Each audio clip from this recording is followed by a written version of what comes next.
संत नागा बाबा बालकगिरी है और आज प्रयागराज की धरती में हम भी पधारे हुए हैं। जैसे कि 1 महीना 20 दिन इधर हो गया, माँ गंगा जी का भजन करते धुनी रमाया हुआ है और 11 दिन से अन्न भी नहीं लिया हुआ है। अच्छा। और लिंक से 6 बार गाड़ी भी खींची। महाराज जी ये बताइए कहाँ से आए हैं आप, जो है कहाँ के निवासी हैं?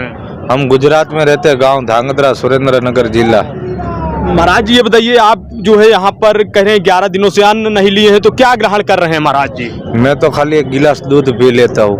अच्छा, 11 दिनों से आप दूध पीकर चल रहे हैं महाराज जी? हाँ, 11 दिन से दूध ही पीता हूँ। एक बड़ा सवाल है महाराज जी कि नागा सन्यासी कैसे बनते हैं, लोग यह जानना चाहते हैं। नागा सन्यासी बनने के लिए भजन करना पड़ता है, कर्म करना पड़ता है, उसके बाद ही हम नागा सन्यासी बन सकते हैं।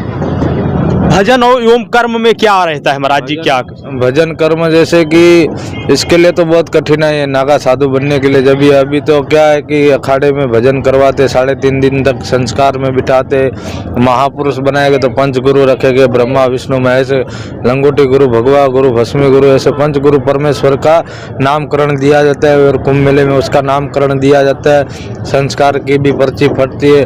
उसके बाद जो एक कि पक्के धर्म ध्वजा के नीचे नागा साधु बनते और साय में उनको निकालते हैं। महाराज ये बताइए कितनी आयु में लोग नागा संप्रदाय में जाते हैं? जैसे कि कोई तो 60 साल में भी जाता है, कोई तो छोटेपन में भी जाता है। हम सब छोटेपन में आए हुए हैं। अच्छा, कितनी आयु थी आप? मेरा 6 महीने का थान में आया हुआ हूँ। 6 महीने में? हाँ, 6 महीने का थान में आया हुआ हूँ नागा साधु में। और आज मेरा 22 साल हुआ है। 22 साल? आज 22 साल की उम्र है तो मैं इधर ही हूँ ना। और एक तीसरा कुंभ है मेरा। इसके पहले 12 साल का जो लगा था, 18 का कौन सा था, 12 साल का था ना, उसमें भी मैं इधर कुंभ में था, तब मैं छोटा था। और उसके बाद अर्ध कुंभ लगा था 6 साल पहले 2019 का जी, उसमें भी मेरा सामने धुना लगा हुआ था। और आज 2025 के भी महाकुंभ मेले में मेरी हाजिरी है। इस बार महाकुंभ है, कह रहे हैं 144 वर्षों के बाद ऐसा सौभाग्य प्राप्त हुआ है महाराज जी, क्या कहेंगे आप? मैं तो बहुत खुश हूँ। माँ गंगा मियाँ, जो गंगा में तो वही लोग आते हैं कि जिसने अच्छे कर्म किए हैं, जिसने किसी को खिलाकर खाया है और कोई अगले जन्म में उसका कोई आधा कर्म बाकी होगा, वही गंगा जी स्नान करने के लिए आते हैं। क्योंकि गंगा जी तो भाग्यशाली आते हैं। जैसे कि कोई पापी लोग के लिए जगह नहीं है गंगा जी के लिए, तो क्या पापियों की तो जगह है ही नहीं। तो कोई अच्छे कर्म करते हैं, कोई अच्छा दान पुण्य करते हैं और कोई इसकी पीढ़ी ने भी दान किया होगा ना, तो इधर इसका फल जरूर मिलता है। महाराज जी आप कह रहे हैं अभी अपने लिंग से 6 बार, क्या किए थे आप? 6 बार मैंने गाड़ी अपने लिंग से खींचा हुआ है और 4 व्हील भी खींचा हुआ है। उस 4 व्हीलर? हाँ, 4 व्हीलर भी मैं खींचता हूँ अपने लिंग से। हाँ, तो महाराज जी जो है कैसे होता है यह इतना बड़ा चमत्कार? ये सब तो देखो गुरु महाराज का आशीर्वाद है। चमत्कार भजन करना पड़ता है चमत्कार के लिए। तो क्या हमने जो है कि 6 महीना तक अन्न नहीं पाया, इसके बाद ये सब कर्म हमको मिलते हैं। और जैसे कि आप लोग ने सबने कपड़ा पहना है, हमने कपड़ा नहीं पहना, इतना ही है जो है कि इसके लिए बहुत कठिन तपस्या है। नागा साधु बनना कोई मामूली खेल है नहीं। और अभी अभी जो भर्ती होते हैं, जैसे कि मैं आपको क्या बताऊं कि हम जो बचपन में नागा साधु बने थे बाल योग में, क्या जैसे कि हमारे महेश गिरी महाराज है और ये भी हमारे बहुत प्रेमी है महाराज जी।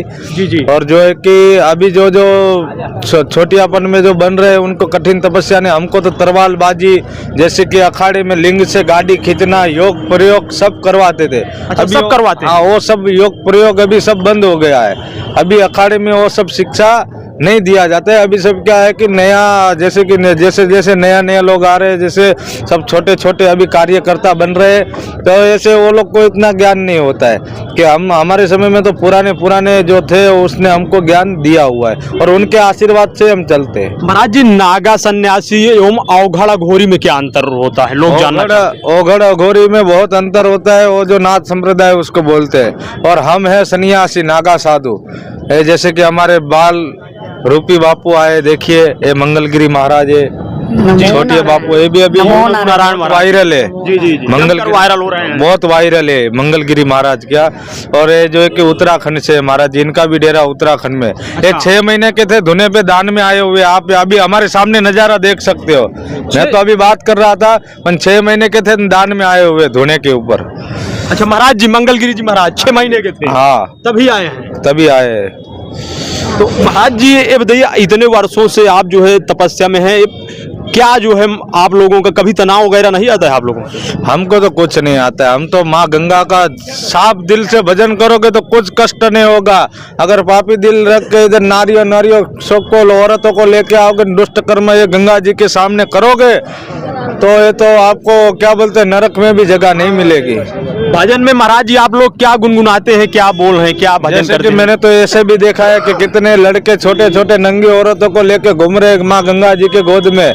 पर जो कर्म करना है अभी के युग में, जो पहले की पीढ़ियों में चलता था कि औरत पूरा वस्त्र पहनती थी, और अभी की वस्त्र औरतें जो मर्यादा पुरुषोत्तम करती थी पहले की औरत, अभी की औरतें मर्यादा पुरुषोत्तम नहीं करेगी। क्योंकि जो इतना पुरुष खड़ा हो तो इतनी लाज निकाल के सामने खड़ी रहती थी, हाजी गुरुजी हाजी गुरुजी। अभी वो मर्यादा नहीं रही है। जैसे कि ये पाप बहुत बढ़ रहा है, पर ये महात्मा लोग साधु लोग ये धरती का क्या बोलते हैं, ये टेका लेके, हम टेका है, हम जैसे हट जाएंगे पाया है पाया, हम हट गए तो मानो के सब जड़ बम्बाकार हो जाएगा।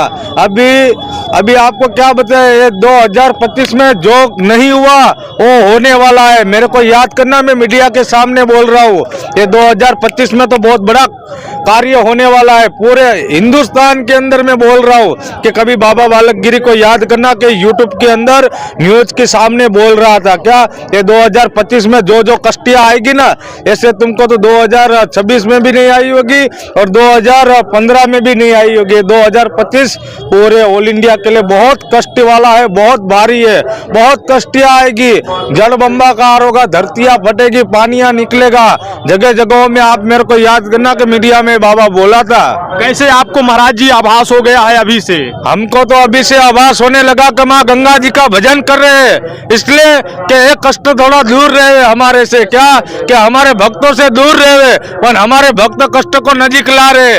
भगत क्या नहीं समझ रहे कि इतनी इतनी चड्डियां पहन के, इतने इतने पोलका पहन के सामने से चलेगी क्या न औरतों को अपनी औरत जाति ऊपर भी गर्व नहीं है। बताओ कि कैसे मर्यादा पुरुषोत्तम करके चलेंगे क्या। और मैं गारंटी देता हूँ, अगर आपको रिकॉर्डिंग करना हो तो भी कर सकते हो। 2025 बहुत भारी है।